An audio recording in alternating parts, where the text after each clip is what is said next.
জনক ঋষি সভাপতিত্ব নিয়ে জনক ঋষি বলেছিলেন, অরাম, তোমার পিতা তোমার ভগবানের সত্য রক্ষা করবে কিনা সেটা তোমার ব্যাপার। আমি তোমার শ্বশুর হলে কি হবে, আমি মুখ দিয়ে বলতে পারবো না।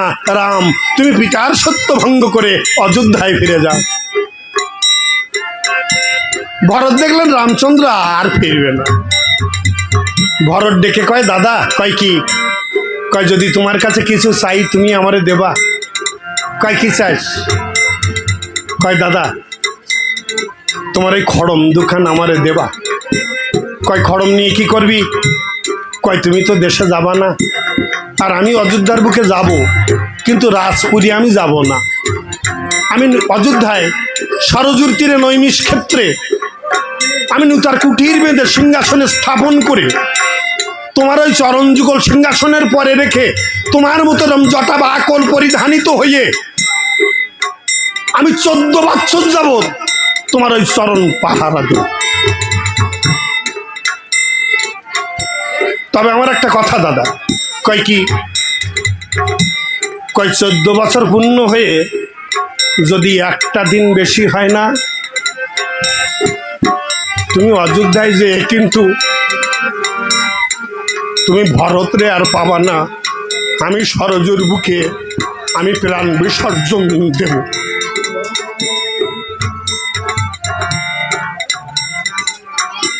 রামচন্দ্র কি খড়ম পায়ে দিয়ে বনবাসে গিয়েছিল?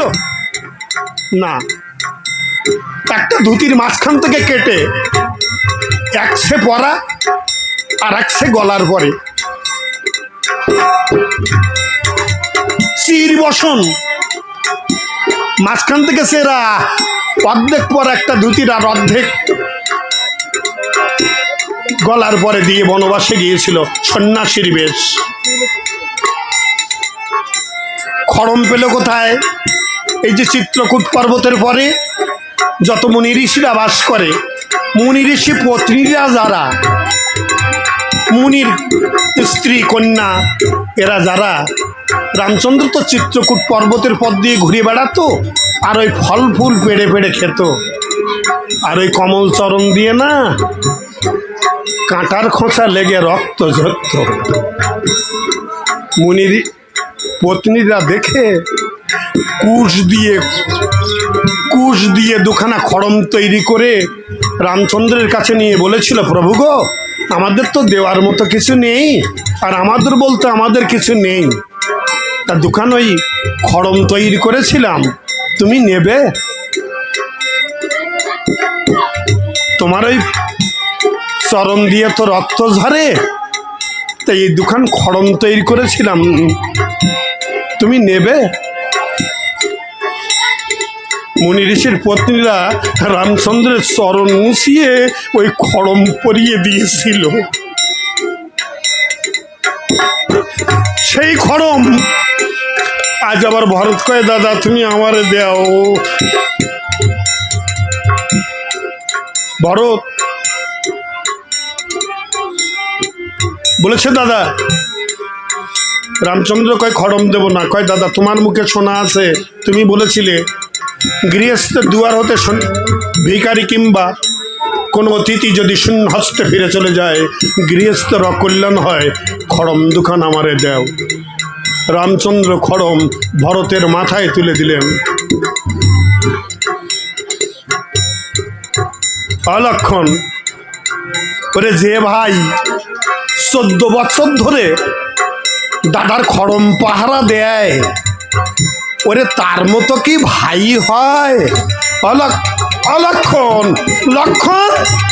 লক্ষণ আর পিছনে নেই, লক্ষণের কোনো কথা বলছে না, লক্ষণ পিছনে নেই। তাই হনুমান বলে ডাকে আমার প্রভু নারায়ণ দারুণ। ওরে শুনিয়া না শোনে কানে পবনের নন্দন,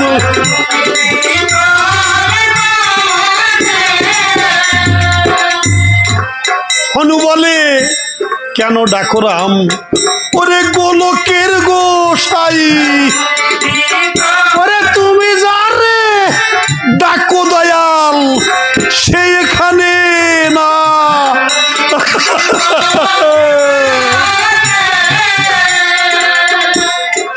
কয় হনুমান রে, রামচন্দ্র ডেকে বলে হনুমান, ওরে চল না যুদ্ধে যাই। ওরে হনুমানও ডেকে বলে দয়াল আমার, ওরে বন্ধন এড়ানো নাই।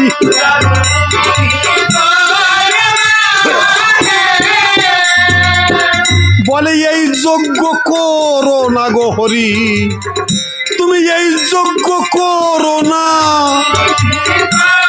এই যজ্ঞ করিলে হরি তোমার ভালো ফল ফলবে না।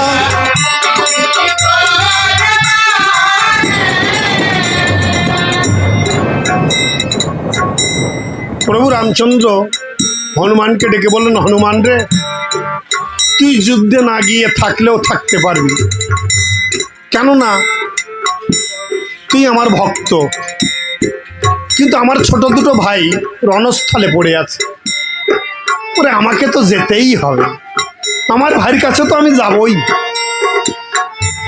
তা তোকে বলছিলাম কেন জানিস, তোকে বড় ভালোবাসে কিনা, আর আমি বড় বিপাকে পড়ে গেছি।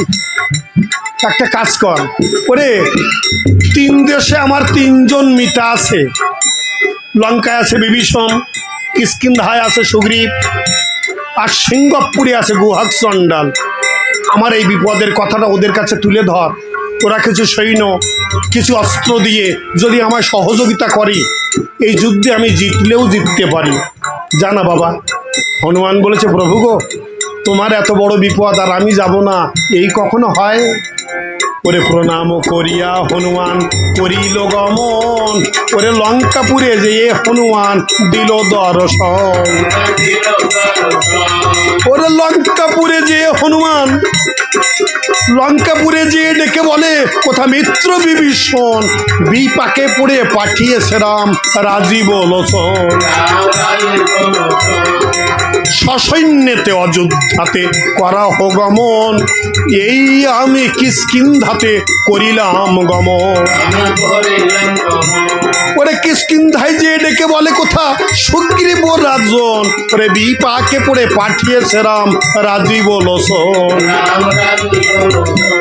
ওরে সসৈন্যেতে অযোধ্যাতে করা হো গমন, এই আমি গুহাগ রাজ্যে করিলাম গমন। ওরে গুহাগ রাজ্যে ডেকে বলে, কোথা গুহাক রাজন, বিপাকে পড়ে পাঠিয়েছে রাম রাজীব লোচন। ওরে সসৈন্যেতে অযোধ্যাতে করা হো গমন, এই আমি অযোধ্যাতে করিলাম গমন। ঠাই ঠাই ঠাই দেখে শুধু নলখা গড়ার বেড়া, ওরে হনু বলে এইটি হবে গুহাক চণ্ডাল পাড়া। এক বিড়ো সেজে এলো, এক বিড়ো সেজে এলো, নামে ভুঁইয়ে গোদা। ওরে হাঁটতে গেলে পায়ে থাকে তার 2-10 মন কাদা। আর এক বিড়ো সেজে এলো, আর এক বিড়ো সেজে এলো, নামে খালুই পেটি। ওরে ভাতে যদি পেট না ভরে, কামড়িয়ে খায় মাটি। আর এক বিড়ো সেজে এলো, আর এক বিড়ো সেজে এলো, নামে ভুঁইয়ে ওলো। ওরে ঘাড়ে করে নিয়ে এসেছে মাছ ধরায় এক পোলো।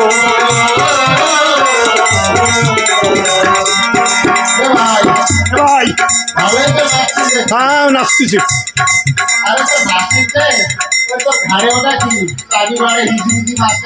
এটা পোলোবান, এটা কি করতে হয়, এটা চেপে চেপে মারতে হয়, মরতে হয়। এই যুদ্ধেই যাব না, মরতে হবে যখন এই যুদ্ধে যাবো কেন, যুদ্ধেই যাব না। আর লঙ্কায় এত বড় একটা যুদ্ধ হলো, সে যুদ্ধে তোমরা আমাদের খবর করলে না, আর এখন বলতে মরতে হয়, যুদ্ধেই যাব না। কেন? ছোট যুদ্ধ? ও আচ্ছা আচ্ছা। আর এই যুদ্ধ আমরা বড় যোদ্ধা। আমরা কেমন বড় যোদ্ধা জানিস? যদি যুদ্ধের পরিস্থিতি আমরা ভালো দেখি, আমরা সবার আগে। আর যুদ্ধের পরিস্থিতি যদি আমরা খারাপও দেখি তবু আমরা সবার আগে। শশনেতে গুহা চণ্ডাল করিহিল গম, ওরে লঙ্কা হতে ছুটে এলো ধার্মিক বিভীষণ, ওরে কিষ্কিন্ধা হতে ছুটে এলো সুগ্রীব রাজন, ওরে অযোধ্যা হতে ছুটে এলো শ্রীরামনারায়ণ।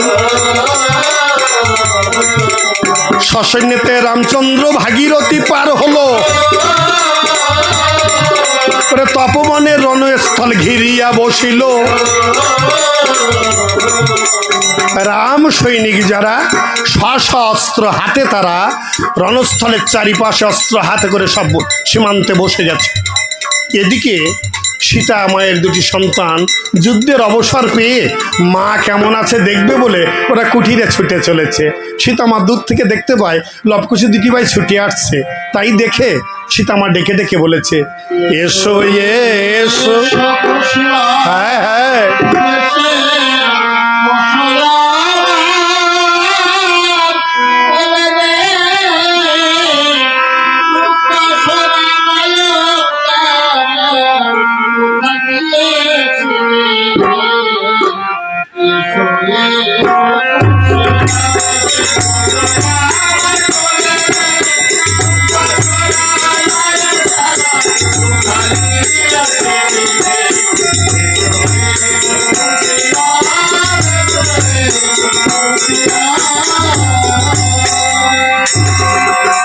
এসো এসো বলে সীতা হস্ত বাহারাইল, ওরে নাচিতে নাচিতে দু ভাই কোলেতে বসিল রে।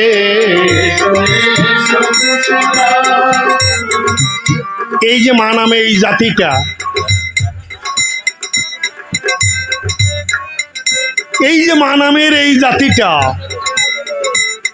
সন্তান কোলে নিয়ে যখন স্তন যুগল ওদের মুখে তুলে দেয়, মায়ের দেহটা রোমাঞ্চিত হয়। মা কি করে? সন্তানের আপদ মস্তক পর্যন্ত দেখতে থাকে, আমার বাচ্চাটার কোথাও কিছু হয়েছে কি না। এটা মা নামে ওই জাতিটার ধারণা। আমার জগৎলক্ষ্মী সীতা মাইয়া যিনি দুটি বালককে কোলে নিয়ে তিনি দুটি স্তন যুগল যখন মুখে তুলে দিয়েছে, দিয়ে দুই ভাইয়ের দেহ দেখছে কোথাও কোনো ক্ষতি হয়েছে কি না। দেখতে পায় দুই ভাইয়ের গায়ে ফালাফাটা কাটা কাটা চিহ্ন দেখা যায়। ডাক দিয়ে কয়, বাবা রে, তোদের গায়ে এই ফালাফাটা ফাঁকা ফাঁকা এই চিহ্নগুলো দেখা যাচ্ছে কেন? তোরা কোথাও কি কারোর সঙ্গে যুদ্ধ করেছিস? লব বলতে যায় জুজু, খুশি কয় না মা, আমরা কারোর সঙ্গে যুদ্ধ করে নাই। কয় তাহলে তোদের গায়ে এই ফালা কাটা চিহ্ন কেন? কয় মাগো কি বলবো তোমার কাছে, তোমার মুখেই তো শোনা আছে। দুর্মরুর পরে কিংবা বনের ভিতরে যখন কখনো পিপাসায় পিপাসিত হয়ে যাস, টক জাতীয় বস্তু খাস, পিপাসা হতে নিবৃত হবি। কি বলবো মা তোমার কাছে, বনের ভিতরে জল পিপাসা লেগে গেছে, ঘুরতে ঘুরতে কুল গাছ পাই, কাঁচা পাকা কুল পেড়ে খাই। এমন সময় রাজপুত্র দয় যারা বৃক্ষের নিচে এসে তারা ডাক দিয়ে বললো, এ ভালো, আমাদের কিছু কুল দাও, আমরা খাবো। আমরা বললাম, তোমরা বড়, তোমরা পেড়ে খেতে পারো, আমরা শিশু, আমরা যে কটা পেড়েছি আমরা দুই ভাই খাবো, তোমাদের মতো তোমরা পেড়ে খাও। এই কুল দেয়নি এই অপরাধের জন্য মাগো কি বলবো তোমার কাছে, নিচ থেকে আমাদের গায়ে না চোকা চোকা বান মেরেছে। সেই বানের এই ফালাকাটা দাগ, আর ওই যে বান খেয়ে কুল গাছের গায়ে পড়ে গেছিলাম, পিছন দিকে দেখ সে কুলের কাঁটার দাগ দেখ, ওইগুলো সেই কুলের কাঁটার দাগ। সীতা বলেছে কি, আমার পুত্রের গায়ে বানাঘাত, প্রভু আমায় নির্বাসনে দিয়েছে, আমি কখনো প্রতিবাদ করতে যাইনি। তুমি কোন দোষে কোন অপরাধের জন্য তুমি আমায় নির্বাসনে দিলে? আমার অপরাধ কি? আমি একা অপরাধী হতে পারি, আমার গর্ভের সন্তান তার কোনো অপরাধী নয়। আমি কোনো প্রতিবাদ করতে যাইনি। প্রকৃতির ফল আমার সন্তান পেড়ে খাচ্ছে, কারো বুকের ভাত তো চিড়ে খাচ্ছে না। আমার পুত্রের গায়ে কেন মানাঘাত? শোন, আমি যদি সত্যি হই, প্রভু যদি হয়ে থাকে সত্যনারায়ণ, আমি করব অভিসম্পদ। আমার পুত্রের গায়ে যে বা করবি হানাহানি, ওরে আমার অভিশাপে ফিরে না যাবে এক প্রাণী রে।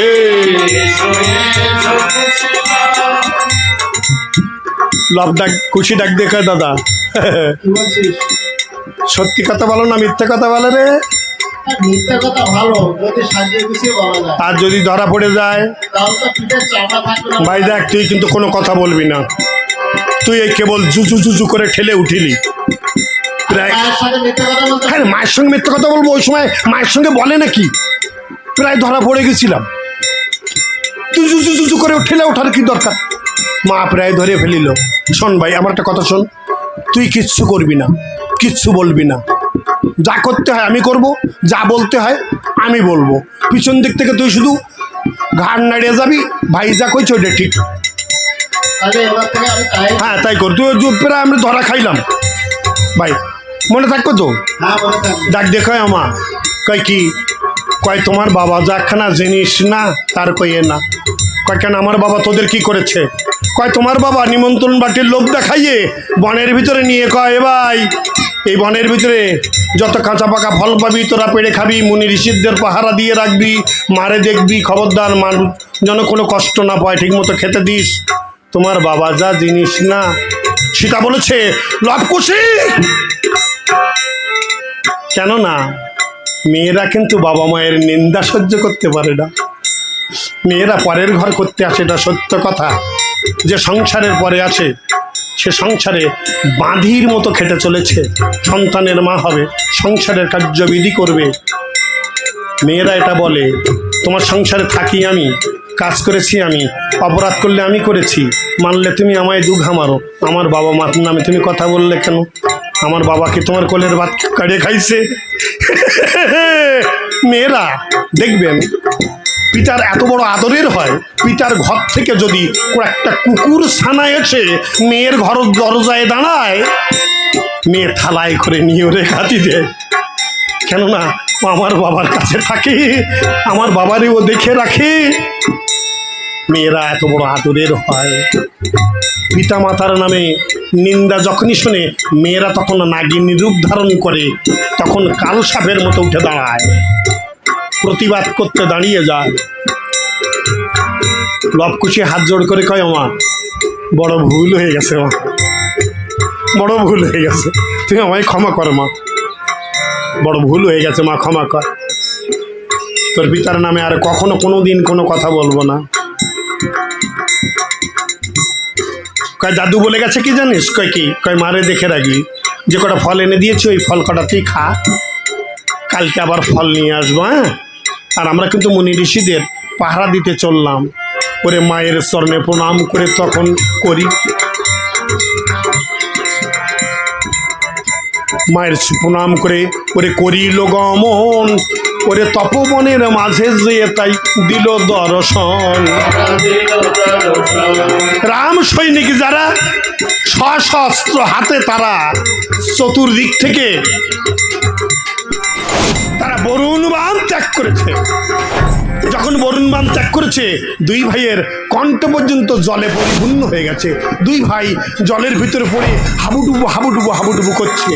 ভয়ে গোদা ডাক দিয়ে কয়, এ ভাই, এ ভাই, আমি এক্ষুনি দুটোকে মেরে আসবো, তোরা বসে থাক, তোরা কাউকে কোথাও যেতে হবে না। ওরে পারবো, জলের ভিতরে পড়ে গেছে। হ্যাঁ, আস্তে আস্তে ভুঁইয়ে পড়লো, চাপিতে লাগিল, ওরে দুই ভাইও ঘিরিয়া পড়লো, চাপিয়া ধরিল রে।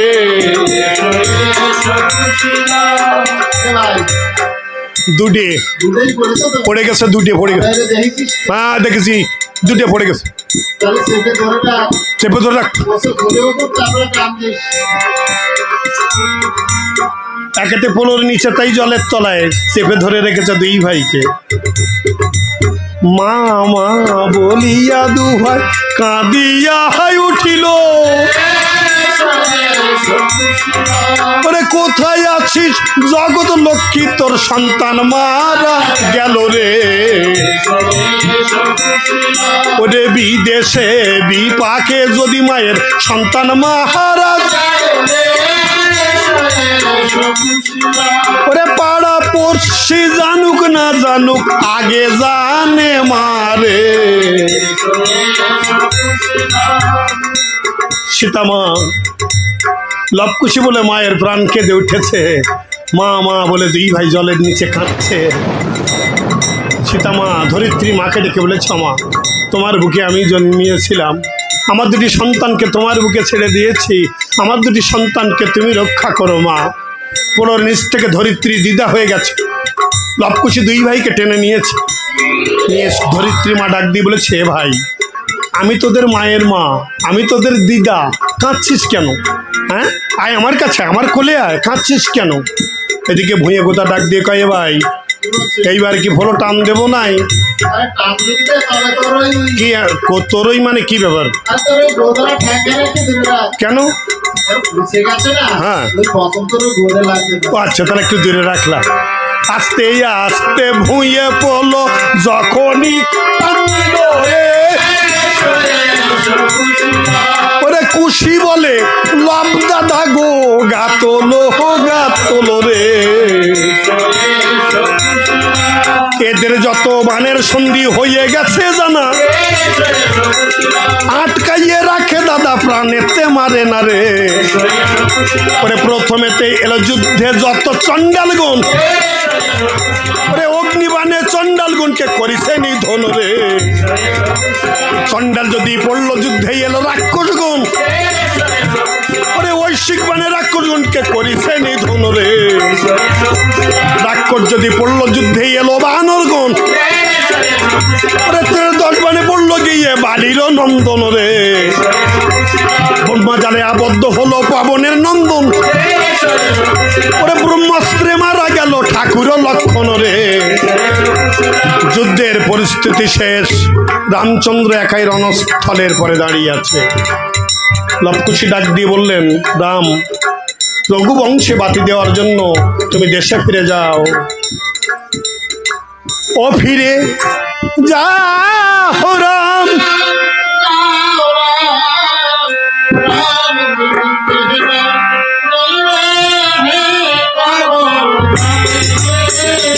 ও ফিরে রাম দিনে।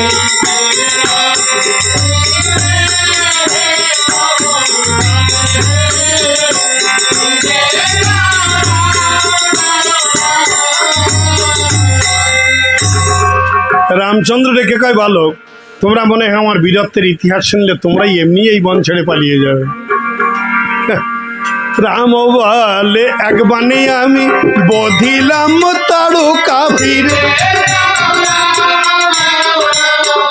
কুশি বলে, উচিত নয় রাম তোমার ওই মুখ দেখাবি। আমার মুখ দেখা উচিত না? কয় না। কয় কেন? কয় বৃদ্ধ এক রাক্ষসী ছিল, কাশে জহার জ্বর, তাকে মেরে নারী হত্যা পাপ হয়েছে তোমার। রাম বললে, এক বাণে বধিলাম বীরবালি।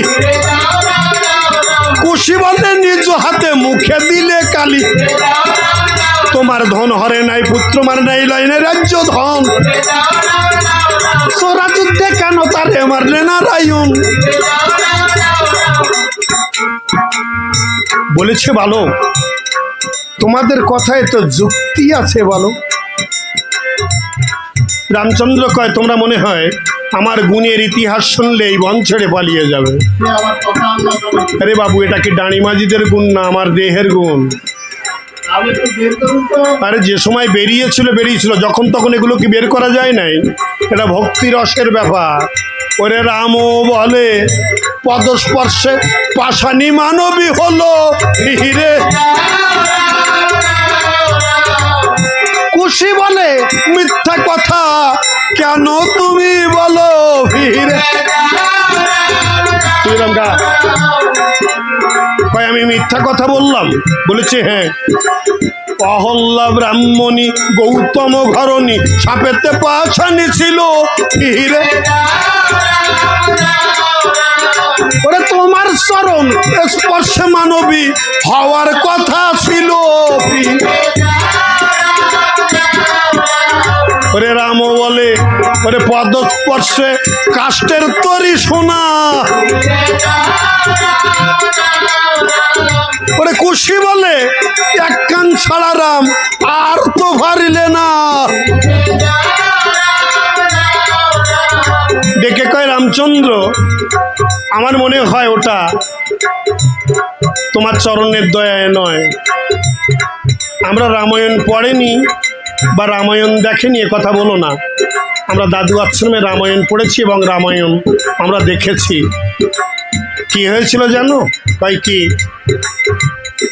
ওই যে ভাগীরথী নদী ভাবের ভোলা মাধব পাটনি বাৎসল্য প্রেমে তোমাকে কোলে আঁকড়ে ধরে নিজে সন্তানের ন্যায় বক্ষে আঁকড়ে ধরে এক হাত আর একখানা পা দিয়ে অত বড় নদীটা তোমায় পার করে দিয়েছিল। আরাম জীবনে কোনোদিন কাউকে কোলে বসিয়ে এক হাত আর এক পা দিয়ে নৌকা বেয়ে দেখেছো? কেমন লাগে? ওই নৌকা সোনা হয়েছে কেন জানো? তাই কেন? কয় সোনার ভক্ত ওই মাধব পাটনি ওর তরি হলো সোনা হিরে ওর ভক্তির গুণে হয়েছিল রাম তোমার চরণ গুণে না। বলেছে ভালো তোমাদের কথায় যুক্তি আছে ভালো। তোমাদের পিতার নামটা কি বলো তো ভালো? ওরে বাপ রে বাপ, ওদের পিতার নাম শুনতে হলে না গঙ্গা স্নান করতে হয়। আচ্ছা বাবা, প্রকাশ করে যদি না বলতে পারো প্রকান্তরে বলা যায় না? আকার ইঙ্গিতে বলে আমার পিতার নাম জপিয়ে শিবি ভেঙে খায় ভিক্ষা। বলে আমার পিতার নাম জপিয়ে ব্রহ্মা পেল দীক্ষা। বলে আমার পিতার নাম জপে সেই বৈষ্ণব পার্বতী। বলে আমার পিতার নাম জপিয়ে গর্ভ পেল জ্যোতি। বলে আমার পিতার নাম আছে সেই পুরাণ সপ্তকাণ্ডে। আমার পিতার নাম শুনিলে পাতকের পাপ খণ্ডে।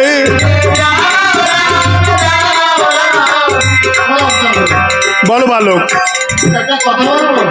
বলো বালক, কেন রাগ করতে যাবো কেন? হ্যাঁ বলো, রাগ করবো কেন?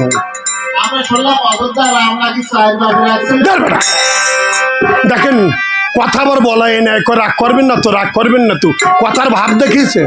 এই বেটা চারি বাপের কখনো এক ছেলে হয়? দেখেন দি কথাবার্তা, ওরে চারি মায়ের এক ছেলে হয়। হ্যাঁ, এমন 1 2 3 4 দেখা গেছে জগতের পরে। কোনো মা বন্দা হলো কুলমর্যাদায় পাড়াপড়শির তাড়নায় বংশমর্যাদা রক্ষা করার দায় পিতা হয়তো আবার বিবাহ করলেন, সে মায়ের গর্ভে একটা সন্তান হলো। দুটো মা একটা সন্তান নিয়ে তারা বাৎসল্য প্রেম উপভোগ করে, এমন 1 2 3 দেখা গেছে। চারি বাপের এক ছেলে হয়, যা কিন্তু কথাবার্তার ভাব ভালো না। না না, রাগ করতে যাবো কেন? চারি বাপের নামও জানো? কয় বাবারে একটু কদি শুনে মরি। কয় 11 ছিল পুরাণেতে শুনি ওরে কারণে ওরে মেরেছিলেন সিন্ধু নামে মুনি। বলে 10 ছিল বলবো কি থাক থাক, পরশুরামের ধনু বইয়ে বেটার মাথায় পলো টাক। দশরথ ছিল ওরে স্ত্রীর কথা শুনে ওরে জ্যেষ্ঠ পুত্র রামচন্দ্রকে তাড়িয়ে দিল বনে ফিরে। ওরে আর এক দশরথ ছিল বলবো কি আর মোরা, ওরে চারি পুত্র থাকতে দশরথ হলো বাসি মরা। ওরে এই তো বলিলাম মোরা চারজনারই কথা, সত্য করে বলো রামচন্দ্র কোনজন তোমার পিতা?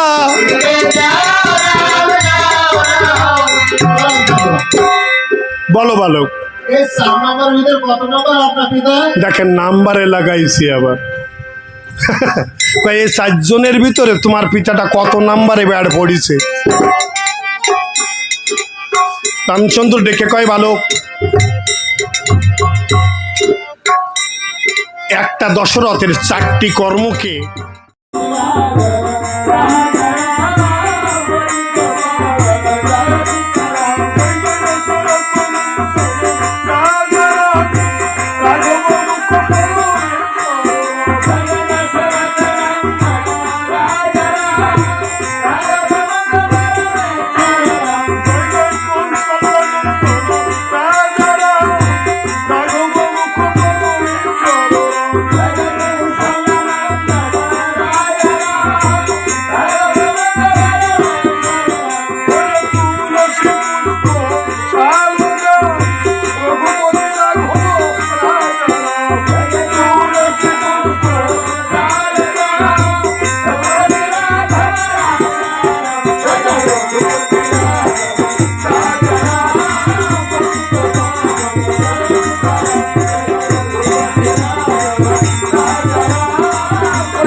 Om Shanti.